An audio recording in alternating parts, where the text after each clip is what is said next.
Did you know that if you are having a slow month in your antique or vintage booth, that you can help boost your sales simply by moving your merchandise around? Well, it's true. Creating a fresh space in your booth, even if you don't have a lot of new things to put in the booth, just moving the things that you already have into a different location, for some reason, it just works.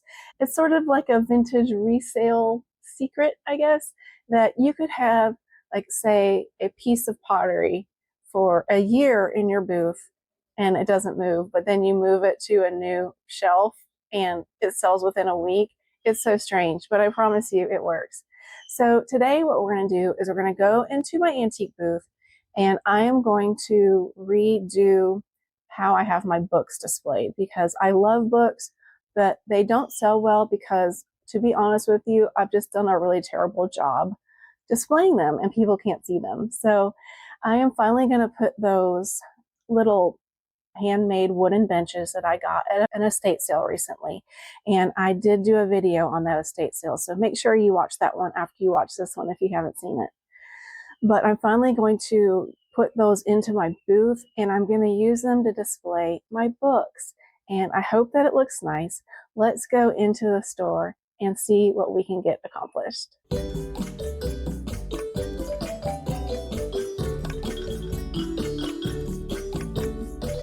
Here's the middle of the booth. It's just a horseshoe walking path. And some stuff has sold. This is good. Something's that big ashtray. Oh wait, no, the ashtray is still right there. Okay, so this is all going to be different. I do like how this is working out for me because I'm really into glassware, but I don't love how this is working out. I love this thing, but I don't think a single doily has sold, and they're really pretty. Let's see, what do I have on them? I have them at $6 a piece. It's just no one can see them because they're like in the back of the booth. These are the two little benches that I'm hoping to put back to back right in the middle of the booth on one of these tables. Either this one, which is a mess right now, it's not styled yet, or this one. So let me work on that and I'll show you the finished product. I should probably mention this is where my books are now. And they have never done well in this. It's a cool wine cart, an old wine cart, but my books don't show up. Nothing shows up in that thing. So that's what we're gonna work on. Okay, so here's how the new little bench bookshelves look. I hope it looks inviting and not too tall for the center as you walk in. There's still a lot of areas where I'm just not happy with the way things look, but here's how things look. And I wanted people to just kind of flipped to where they could see at least the ones in the front, and then they can come look around the sides. It's all pretty sturdy actually, so I think at least if I'm gonna have books, at least people can see them better. And then that left this this wine cart, which it's so dark, like there's really no point in putting anything down here because you can't see it, or down here you can't see that. So you know, I don't know, I just need to get in here when I actually can spend some time and figure some stuff out because I feel like I'm always in a rush. Focal point is going to stay with all of these primary colors. Here are the new salt and pepper shakers that you saw in a recent video. The new optic cup. This one is bigger and these are smaller. Let's see. The new pottery cup. Let's see what else is new today. In the center, when you come back here in the back of the booth, you're looking at some glassware. Here's the new ashtray from the estate sale where nothing was priced. Let's see what else is new.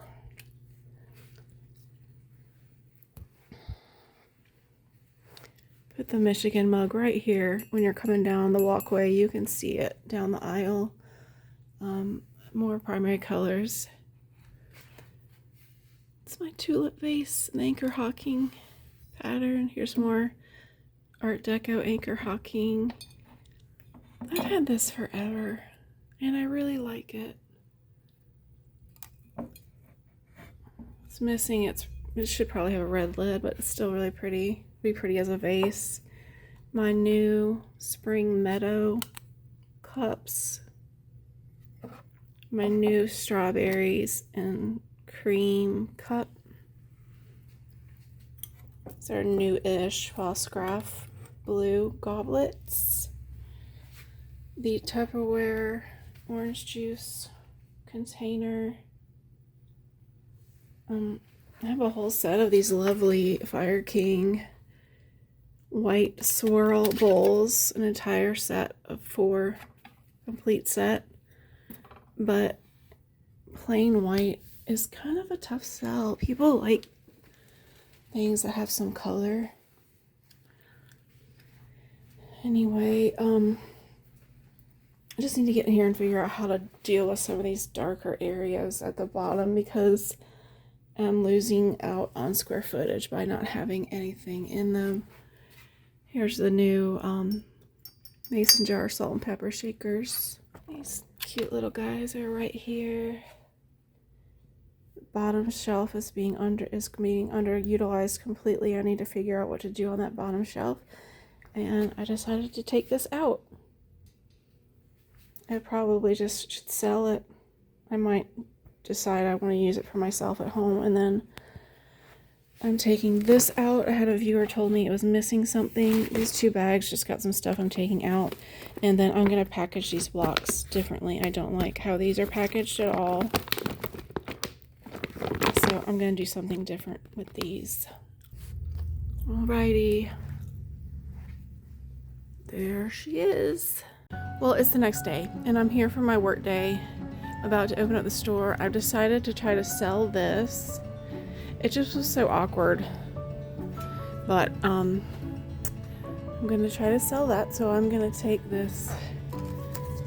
all of this off and give it a price.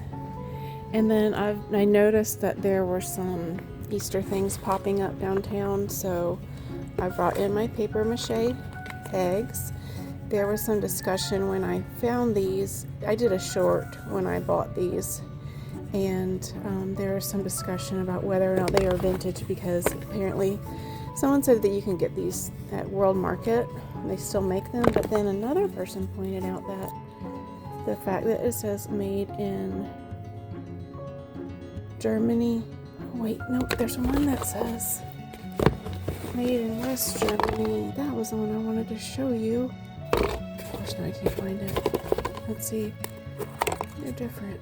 Yes, this one. Okay, so this one says made in Western Germany. That means it's prior to when the wall came down, because now there isn't a Western and Eastern Germany. So I guess that means this one is older than the ones that just say made in Germany. That's going to create a pricing disaster. Well, thank you so much for joining me on this little antique booth reset, and as always, I look forward to seeing you again in the next video.